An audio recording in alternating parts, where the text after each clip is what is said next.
Good evening, everyone, and welcome to the Brian Crombie Radio Hour on Saga 960. You know, one of the things that I really find is an incredible pleasure in my job of bringing you interesting interviews every night at 7 o'clock, Monday through Friday on 960 AM, is I get to meet some fascinating people and re-meet some fascinating people. And as some of you know, I've been in politics a long time, and I've had the pleasure of interviewing a lot of different people that have been involved in politics over the years. And this past weekend, I got a call trying to raise money for one of the political parties. And it turned out to be someone who I've admired unbelievable amount in politics over the years. Isabel Metcalfe is her name. She's a long-term political activist, a feminist, a small business person in Ottawa. I was up in Ottawa for the last few days. I missed her when I was there, but brought back to me some of the people that I admired so much. She's been involved for almost 5 decades, working for many leaders, prime ministers, and candidates at the national, provincial, and municipal level. She's also done election observing in the international level. And she told me that she got involved with the original Trudeau Prime Minister, Pierre Elliott Trudeau, and she's still working for the Liberal Party today for the new Prime Minister. Isabel Metcalfe, how are you? Welcome to our show. Thank you for having me. Thank you. My pleasure. So let's just talk a little bit more, if we could, about your career. So you started in politics with Prime Minister Pierre Elliott Trudeau. Is that correct? It started very first time in the 1973 election. I got involved there. I was a bride. I was such a bride, I had a going away outfit on with gloves. And that was my very first election campaign. We worked very hard in 1974. Mr. Trudeau won that, very successful, and I really enjoyed it. And then my very first real job was in the Prime Minister's office. And I was working right outside Mr. Trudeau's door. And my very first day in the speech job was typing the speech on the throne. So there I was in the Prime Minister's office with Mr. Trudeau over there. In those days, we could all smoke like chimneys, and we would sit there and smoke cigarettes all day and do our work. The Prime Minister didn't smoke, and that was my very first day on the job. Who else was in the office at the time? I worked with him for almost a decade. Was that Keith Davey and Jim Coots who was in the office? Who were you working with in the office? Jim Coots was the principal secretary, and everybody was Mr. Trudeau, Mr. Coots, Mr. Pitfield, all those people. I think I worked with a number of principal secretaries. Mr. Coots was the first, and it was very formal in those days. And we were the girls, and they were Mr. I don't know how that works out nowadays so much. And everything was done in a very formal capacity with lots of smoking and all those kinds of things. I just can't believe that we would flounce into meetings and put down our cigarettes and light up a cigarette and smoke crazy. Mr. Trudeau hated it and was a big anti-smoking activist. And those were one of the 3 rules. You would never keep the Jetstar waiting, no mistakes on his letterhead, and do not smoke in his office. Those were the 3 rules in the office. The Jetstar. So it was my first job. The Jetstar? Pardon? The Jetstar? That was the Jetstar. That was, they call it the Challenger now, but when the Prime Minister was going somewhere, if you were accompanying him, you were never to keep that waiting. Mr. Trudeau was very punctual, as are most prime ministers.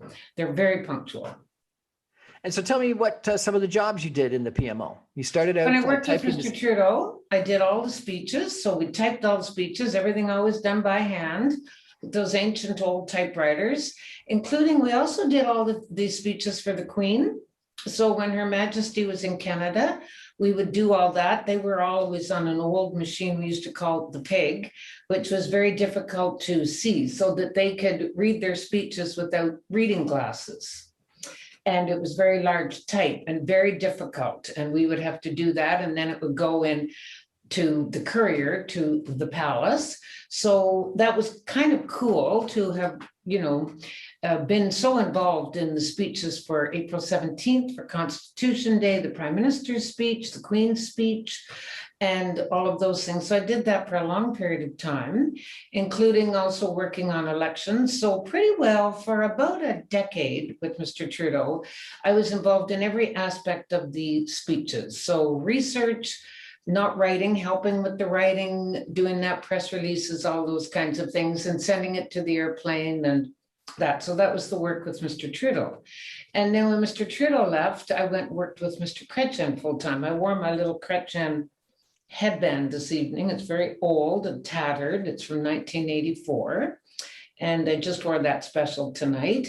And I think I pretty well supported them all in one way or another. And so it was thrilling to be then working for Justin in his leadership and working for him. So you went from Trudeau, Mr. Trudeau to Mr. Chrétien. Mr. Chrétien. He was at the time just an MP, correct? Yes, Mr. Chrétien, that was the 84 leadership that he lost. Mr. Turner won.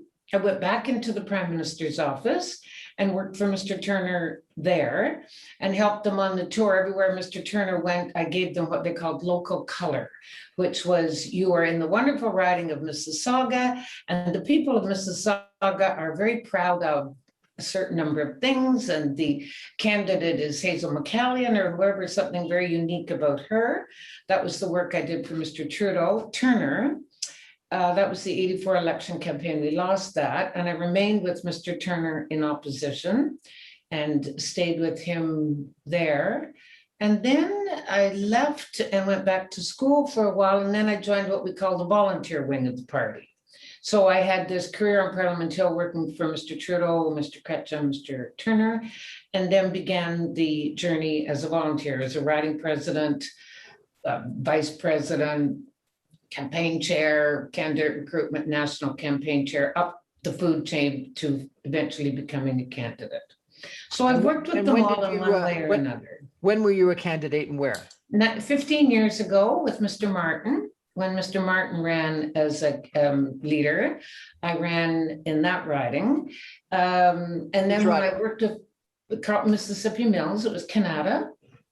And then I lost. And then I worked with Mr. Dion on the recruitment of 33% female candidates. You might have recalled that. That was a very important initiative. I recruited female candidates from coast to coast to coast. And then I supported Mr. Ignatieff.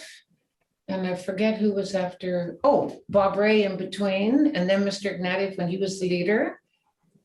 And I forget who was after Justin Trudeau. Ignatieff, Ray, and then Trudeau, correct? Yes.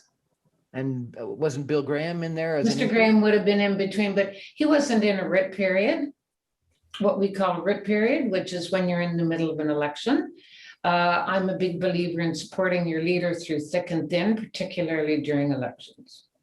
We're chatting tonight with Isabel Metcalfe, who has got more experience on Parliament Hill than probably almost anybody. We're going to take a break for some messages and come back more with Ms. Metcalfe in just a minute. Stay with us.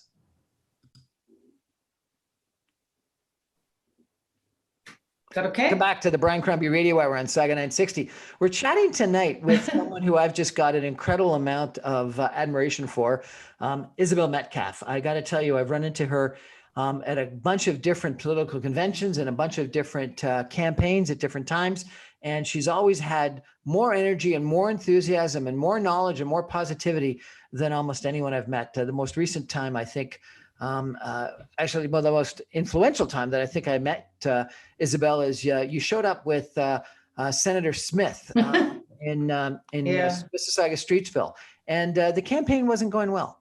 And, no, you were coming around to see how people were doing, and you talked, and Senator Smith talked about how things were going, but you urged us on and said that we had a chance to win. And so therefore it was an interesting combination, as I remember, of both realism and optimism, because you really thought that you could encourage us to be one of the campaigns that could pull it through.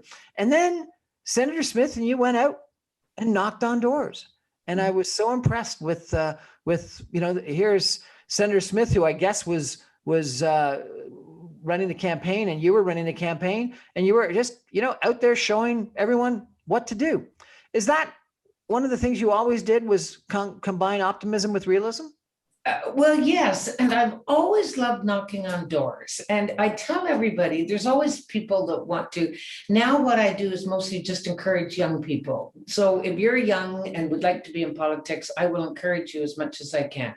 And I tell them all, if you don't love knocking on doors and you don't love running up that sidewalk and you don't really want to help that old lady with her pension check, or the business guy with the loan, or the young person to get to university, you're in the wrong business. Go and work at a bank or a library or some other place, because you've got to love helping those people. So I've always believed, I believe that public activism is important. I believe it's vital. I believe it's important to democracy, and it's very good for you. It's wonderful for your figure. It's very good for your heart and good for your head too. There is nothing more joyful, I need to get a life, than running up and down the streets of your community with a group of young people and a little brochure in your hand. And the young people always have all the data on their phone. I haven't mastered that yet. And a candidate, and it's heavenly. I don't know why I enjoy it so much, but I do. I've always enjoyed knocking It's on doors fun. myself and canvassing and meeting the people. There's no question. Isabel, you've met some defeat. How do you handle defeat? Pardon? You've met defeat.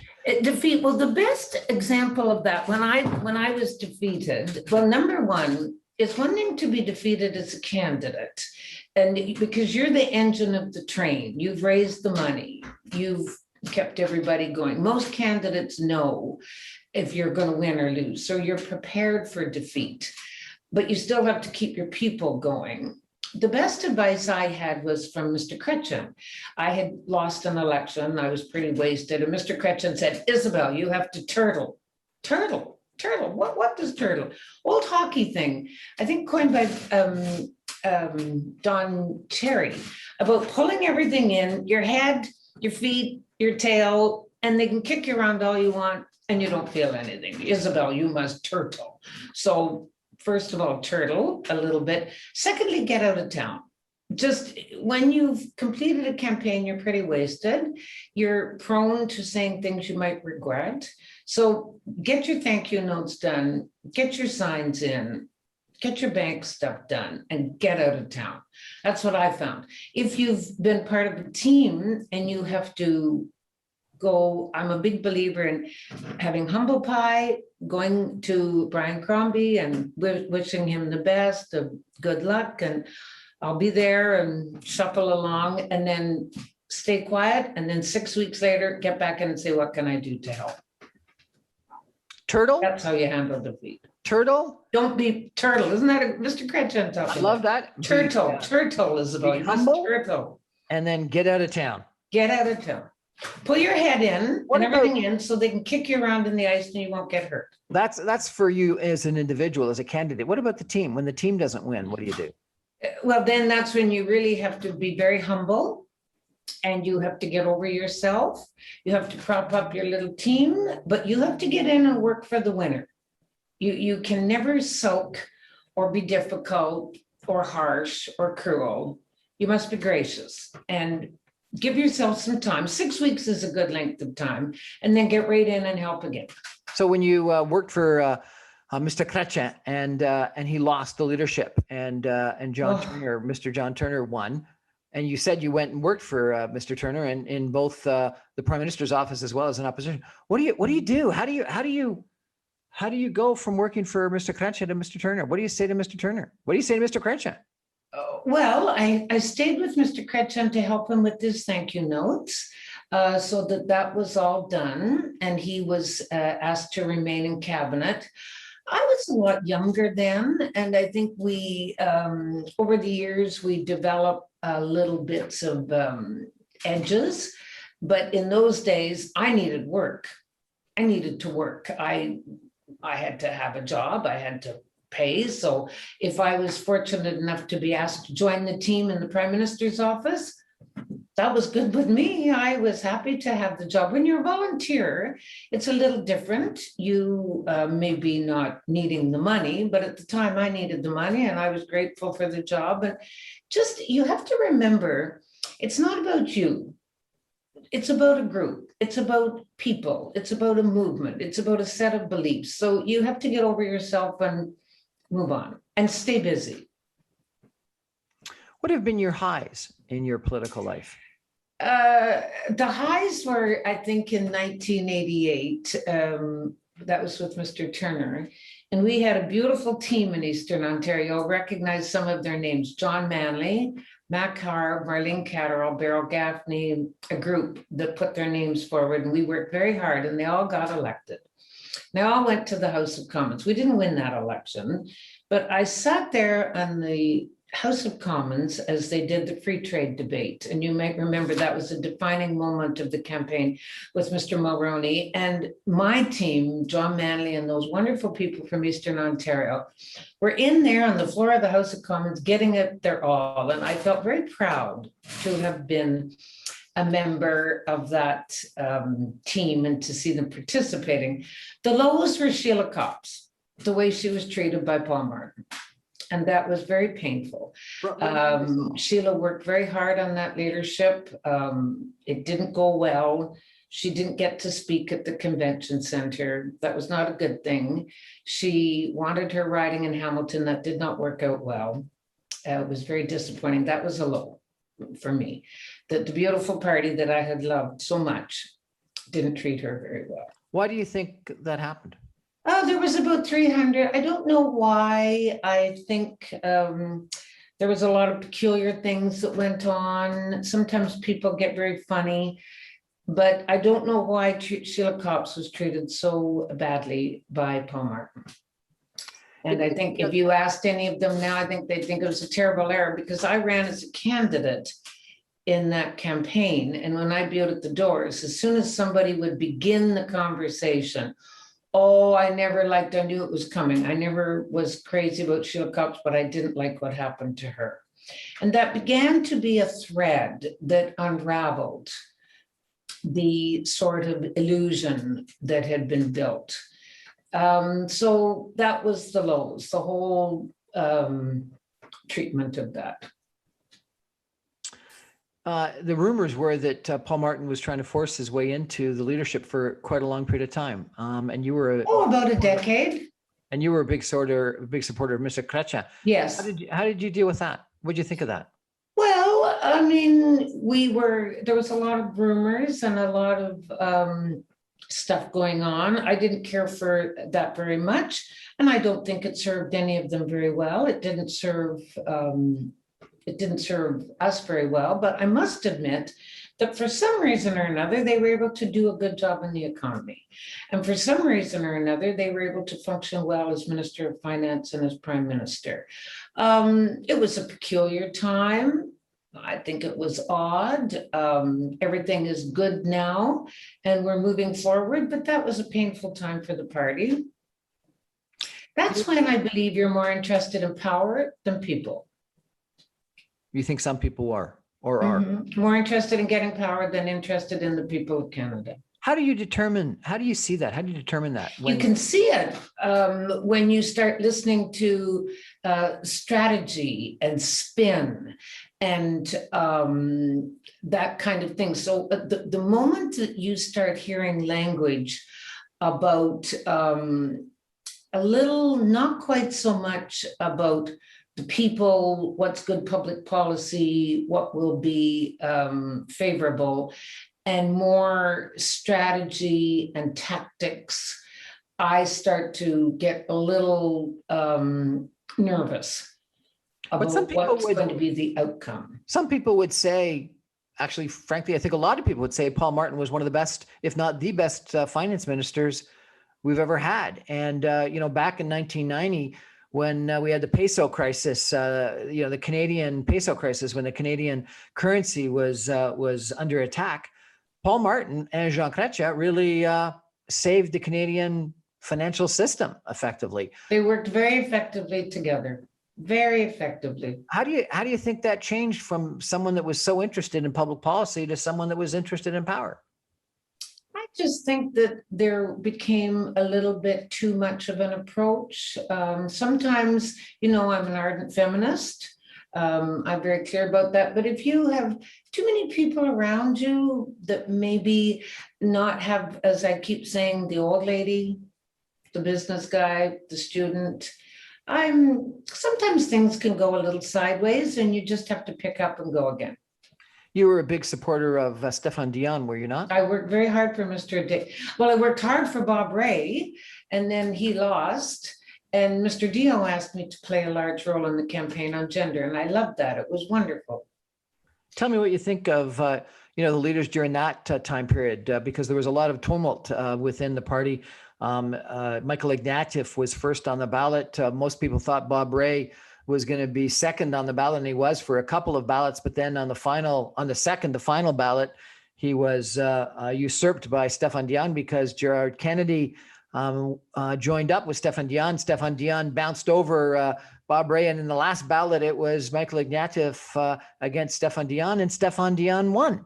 And then what was it? A year and a half later, or something like that, Stéphane Dion was kicked out, and it was Michael Ignatieff. And then a year and a half after that, or something like that, it was Michael Ignatieff was defeated, and Bob Ray became leader. And so all three of those gentlemen that were competing ended up being leaders, and none of them became prime minister. Tell me what you think of those three individuals, if you could. I don't know. Those are hard calls. That convention in Montreal was one of the most thrilling ones we went to. I was working hard for Bob Ray. I loved Bob Ray. We had a beautiful team. We were just so glad everybody showed up. It was a wonderful tribute to Mr. Martin, and then that one was a deal, a very effective deal, very strategic deal between Gerard Kennedy and Mr. Dion as to who would get the most, and they had made their decision about what they were going to do. Women played a very large part of that because Martha Hall Findlay went first to Mr. Dion, and then they had momentum and momentum and momentum. So that was interesting. How did it all play out? Who really knows? But you can't, once the genie is out of the bottle, you can't sort of go back. An old expression, Shilcox, coulda, woulda, shoulda, mighta. For sure. Do I think that maybe Bob Ray would have made a wonderful prime minister? I believe that with all my heart. Has he been probably one of the greatest soldiers in the country? For sure. Did the green shift work very well? Not so much. But you can't the green shift be always fussing about that and focus on the positive. Okay, tell me about the coalition that Harper was so against when effectively Stéphane Dion got into a coalition with the Bloc Québécois. I was very fortunate to have been in the office of a woman I liked very much, Madame Carol Lavely, who was a BQ member of Parliament, a woman that I liked very, very much. I was doing my work that day. She was a great fan of René Lévesque's. That was a very bizarre and odd time. There's no doubt about it. I think if you asked anybody that was involved in it, they thought it was a good move, they would probably say not so much. But there's a funny thing goes on in politics, and the Parliament Hill can be a very strange place with all kinds of enthusiasm and full of young people that have all kinds of ideas on their own. And you just don't know what's going to happen, which is why people like me love it so much, because was it the right thing to do? Did it work out well? No. But did it happen? For sure. So I don't believe you can go back into all those things and dissect them. I think you just have to move forward. We'll see what goes on in the Parliament of Canada in the next 4 weeks. We have all kinds of things, and keep remembering Réal Cowett was the one that brought down the famous 18 cents with John Crosbie. And we went on to win that election and bring back the Charter of Rights and Freedoms. So you don't know what's going to happen. Tell me, if you could, any recollections about or impressions of some of the opposition people that were so prevalent, Joe Clark or Stephen Harper or Jack Layton. Tell me if you had any interactions with them and any impressions. Oh, Jack Layton was one of the most beautiful men. And at the end, he was so sick. I was running as a municipal candidate at that time and was fortunate enough to have been at a labor event to honor the people of the Heron Road Bridge. And Mr. Layton was so sick at that time. But the legacy he left in the Parliament of Canada, all those beautiful young people, some of whom are still there to this day. So you would go to parliamentary committees and you would see young people chairing the House of Commons Finance Committee. That was a remarkable thing that Jack Layton left to public life, revitalizing. Who was the other one you asked about? So Mr. Layton, we all held him. Prime Minister Joe Clark or Prime Minister Oh, Steve he was a wonderful man too. Of course, we took great glee in that because it was his government that we defeated on the 18 cents. I was in the lobby that night when that was a famous story with the Liberal Caucus Research Bureau and couldn't believe they were going ahead and they didn't have the votes and we won. And remember, Mr. Trudeau had stepped down at that time. Mr. Trudeau had quit. He was not a leader of the party. So the Liberal Party had no leader. And there we were, defeated budget. And Mr. Trudeau decided to come back and lead the party. And poor Joe Clark, that wonderful man, didn't do so well. And we got a majority government. And Trudeau had that wonderful, wonderful gift from the people, late in life, late in political life, to be able to do the Charter of Rights and Freedoms. So we hold Joe Clark in very high esteem. Liberals do. And he's also a wonderful man. Former Prime Minister Brian Mulroney. What do you think of him?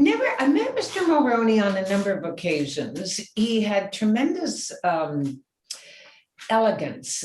And he and Mila were such a fantastic couple. I was lucky to be at 24 Sussex on a number of occasions with them. Magnificent hosts, a stunning politician, just a stunning politician, beautiful singer, hard worker, and look at the contribution he's been making late in life.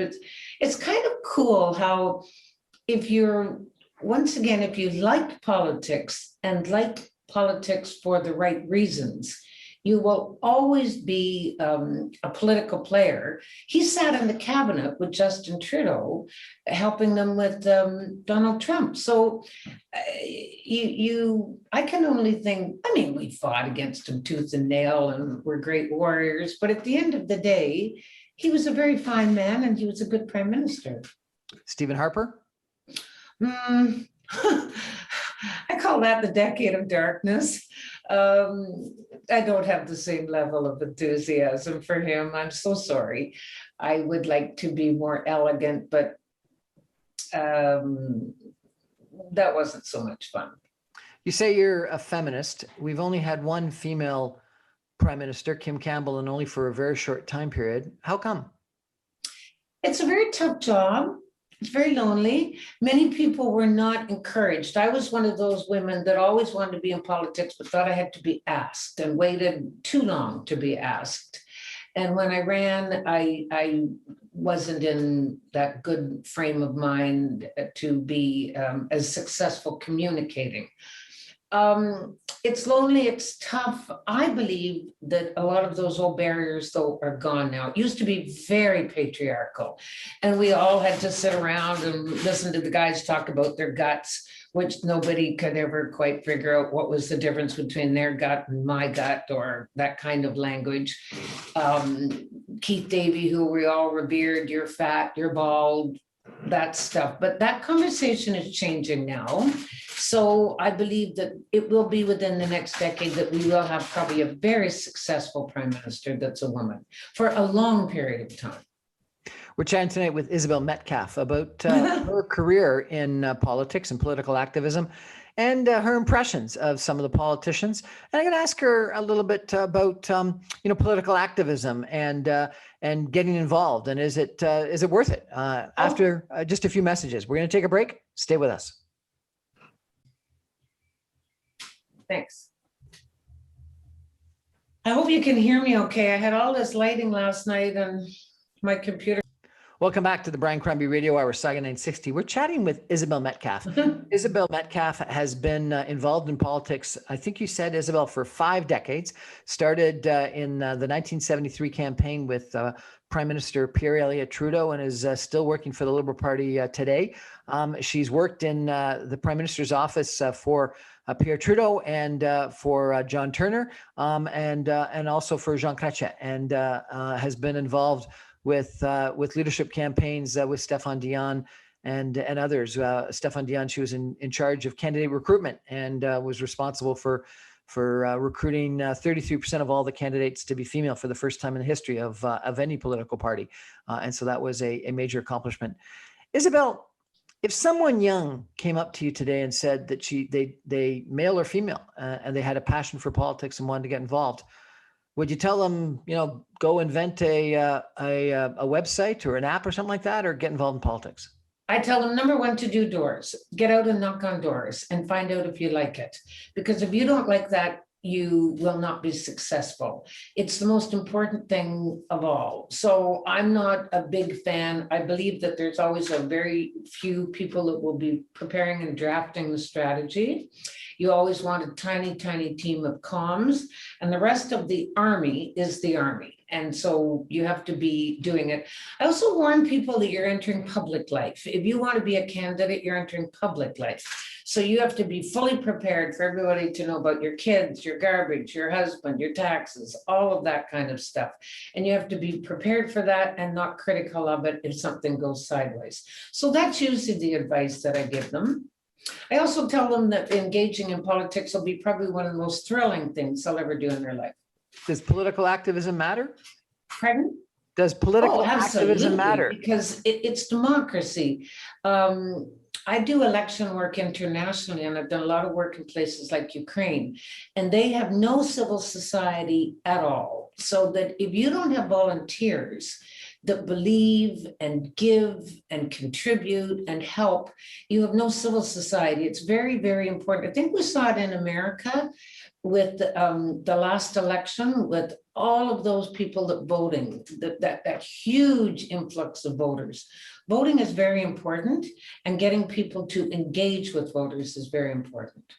What have you been able to accomplish with your 5 decades of political?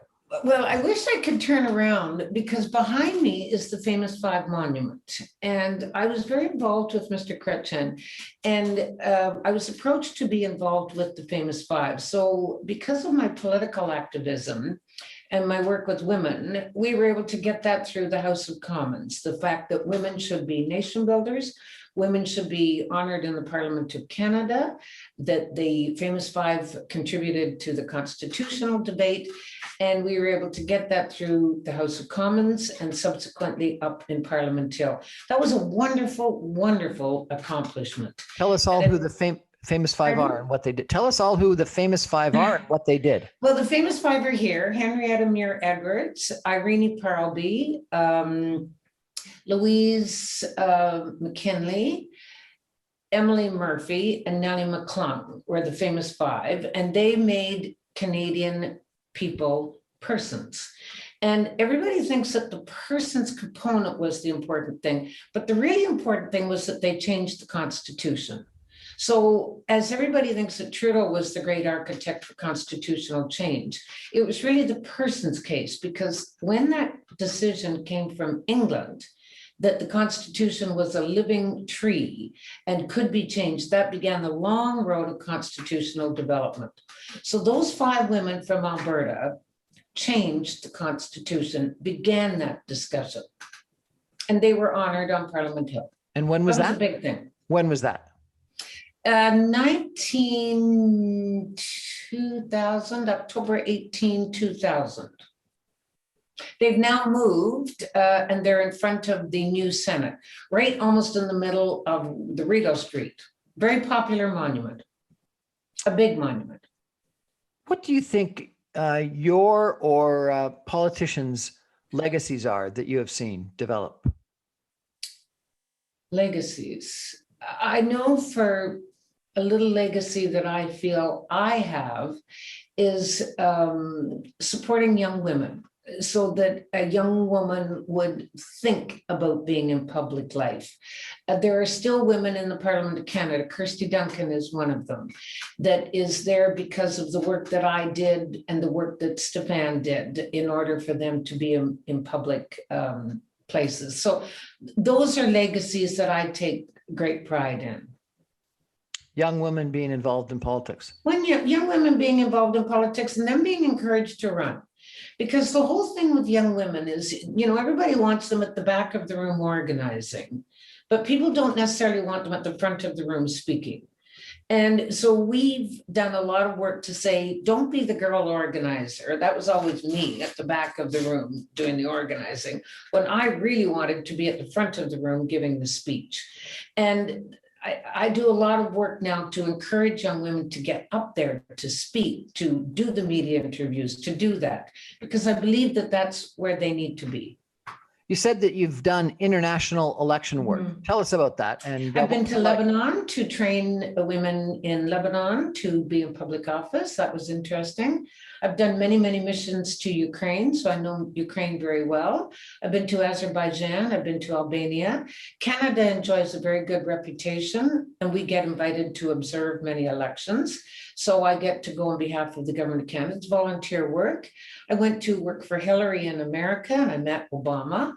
And it's fun. It's a very intimate way to see a nation. If you're in Ukraine and you're in Crimea or way up near Russia, you're in their homes, their community centers, and you help them with democracy.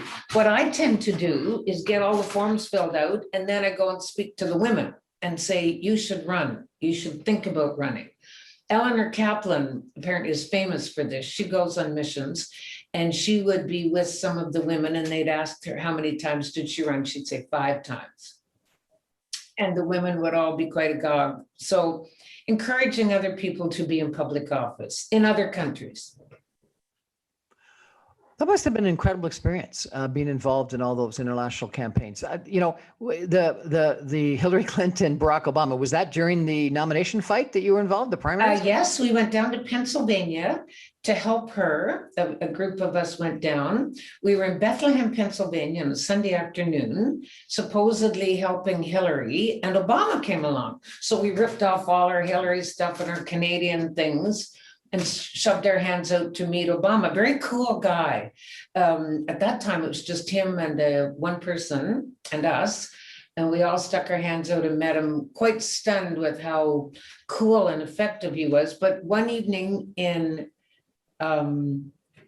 Pennsylvania, Philadelphia, I got to hear Chelsea Clinton introduce Bill Clinton, who introduced Hillary Clinton. And that was thrilling. It was just thrilling to see those three speak, watch Bill and Hillary work the rope line. That was wonderful. I did have a conversation with Michael Ignatieff at one point in time. And, you know, your positive or negatives about Michael Ignatieff, he has been a study of politics and politicians for a long period of time.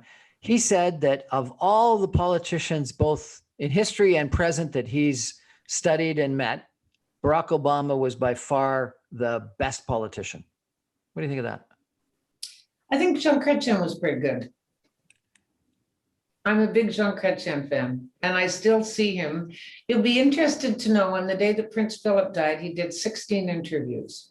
I saw him. He was fantastic. I think Obama is a remarkable individual. I'm getting it through his book slowly. It's not a quick read. You got to read a bit, put it down, read a bit and put it down. I met him and shook his hand and spoke with him, but didn't, wasn't in the audience. I think he could have had more of, he might have been more successful as a legislator if he had allowed Biden to do a little more of the legislative work. We'll see what happens with Joe Biden. I think that Obama was wonderful, but I don't know what his legacy was. Obamacare. Do you think that? But it didn't pass. Do you think Hillary Clinton would have made a good president? Hillary was a kind of hard to completely love, just not a barrel of laughs. When you're involved in politics like me, it always gets down to the road trip. When you're out on a road trip and you're on a road trip with Gretchen, or you're on a road trip with Sheila Copps, or you're on a road trip with Mr. Dio, and what that experience is like as a volunteer. And I know that the ones that I worked for and loved were wonderful. I'm just not sure a road trip with Hillary would be a barrel of laughs. It's just a comment. What's the most enjoyable road trip you've been on? Oh, I think there was one with Gretchen one time, and I'm trying to remember where or when. Anything. Oh, I think maybe the best was with Sheila Copps through Saskatchewan, where I learned. I'm a girl from the Ottawa Valley. I didn't know much about the Indigenous community, and to go through Saskatchewan with Sheila Copps with the members of the First Nations was a wonderful experience for me to learn, to grow, to gain, be sitting with the Deputy Prime Minister in friendship centers, staying with the merchants, the merchant family, her speaking on the top of a gully with farmers. That was probably the best road trip I ever had, because I learned so much, and I learned a whole new world that I was unfamiliar with. What was the worst road trip? Oh, I don't want to say which that one was, but let's just put it this way. When politicians are late, they get very cranky. And most politicians really like to be on time. So if you're traveling from, say, for example, Cornwall to Rockland, and you might not have known the road that well, and you're getting a little mixed up, and the person you're with is punctual to a flaw, that's not so hilarious. So I won't say which one that was, but when you're a little lost and the politician likes to be punctual, it's not a barrel of laughs then. You said you've written a lot of speeches. What was the best speech you've written? I wrote for Mr. Turner one time about Bruce Springsteen. Do you remember when Bruce Springsteen emerged onto the stage? Can't start a fire without a spark. And Mr. Turner was speaking to the young people, the young liberals. And I'm a big Bruce Springsteen fan. And I got Mr. Turner to quote Bruce Springsteen to those young liberals. And that was a wonderful thing. He was happy, I was happy, they were happy, everybody was happy. So that worked very well. 1976, I was a commissioner for Toronto and District for the Ontario New Liberals. And the Liberal government wasn't doing well at the time, and Pierre Elliott Trudeau called a bunch of young Liberals from across the country up to Ottawa for a summer sort of retreat. And I remember I drove up in a car with Matthew Cohen and Howard Brown. You might know those. Oh, I do. And we sat in the room, and he went around the room, and I think there must have been 50 people in the room, and he asked each one of us to speak about what we thought was going on in the country. And then we took a lunch break after probably 2 hours or maybe 2.5 hours of this. And then after the lunch, it was his turn. And he did a masterful job. Mm-hmm. He remembered what people, this is Mr. Trudeau. Mr. Trudeau. He remembered what people said. He remembered their names. He synthesized. It is the best example of intellectual ability I have ever in my life seen.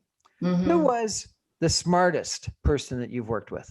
Oh, I think there's a difference between smart and clever. I would say that Jean Chrétien was the most clever politician I worked with. And I would say that Mr. Trudeau was the smartest. It's just a kind of a subtle difference. Mr. Trudeau had that beautiful, beautiful education, and a very, I think they were both trained by Jesuits, were they not? I'm not sure if Chrétien was, but Trudeau was for sure. I'm pretty sure Mr. Chrétien was as well. Those two have easily been the best that I worked with. Who's the most charismatic? Is it young Trudeau? Oh, he is beautiful. Yeah, he is. He has that magnificent looks. I don't know if anybody's ever gotten to see him. He's tall, he's handsome, he's vigorous, he's strong. One time when we were campaigning with him, we were in Maxville, and we all did a little meetup, really not even a gas station at a crossroads. He showed up in his kilt that was Jimmy Sinclair's, his grandfather's kilt, white socks, no, cream socks, a white shirt. And we walked into town to the Maxville Fair or whatever, the Maxville Highland Games. He ran almost. We all worked so hard to catch up to him. People forget how difficult it is in politics. He didn't get an introduction. He didn't get a shout out.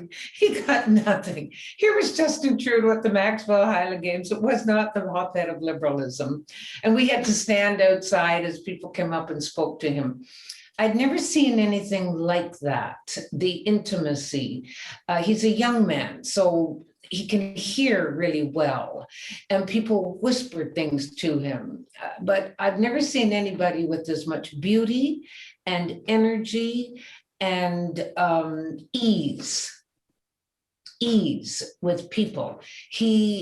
Well, they all love people, but he loves them maybe a little more.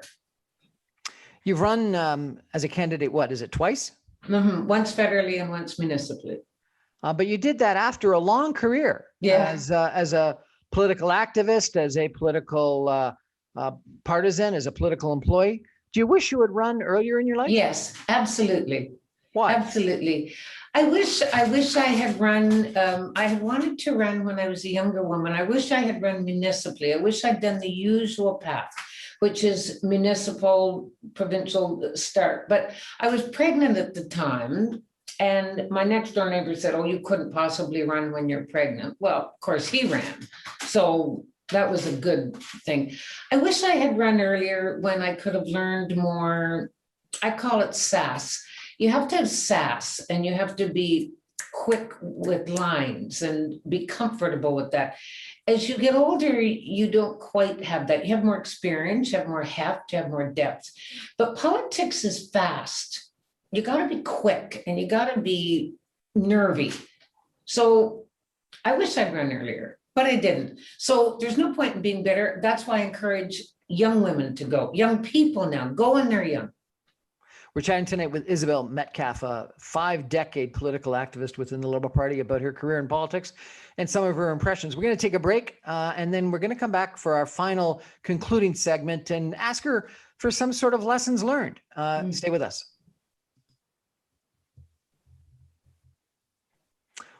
Well, we're back on the Brian Crombie Radio Hour with Isabel Metcalfe. She is a 5-decade political activist. She's worked in Prime Minister Pierre Elliott Trudeau's office, Jean Chrétien, Prime Minister Jean Chrétien's office, John Turner's office, worked for Stéphane Dion. She's been a candidate twice.